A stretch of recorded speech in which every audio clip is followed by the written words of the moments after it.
सफेद कुंड है ना, सारे सफेद कुंड है ना।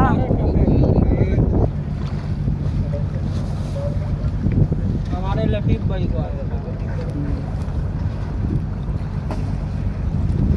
और वापसी कितने दिनों में आए आप लोग? 5 दिन। 5 दिन का मच्छी है। 5 दिन, उसमें भी 2.5 दिन सफर का और 2.5 दिन का मच्छी। ये ओरेगा तू अपने ओड़े में खाली हमारे नाम में तेरे को भेजे हैं। ये ओड़ा खाली पुल से निकालना है ना। हाँ पकड़ना।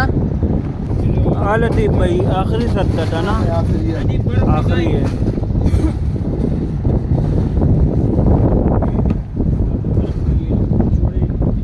नहीं ये टंकी में उतरेगा यार।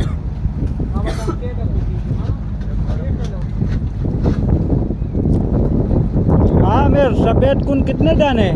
माशाल्लाह 260-250 के करीब है। 260 ऐसे गिनती गाड़ी की है। सफेद कुंड है और 10-12 घुसर है और ऐसे हाल भी आया है माशाल्लाह।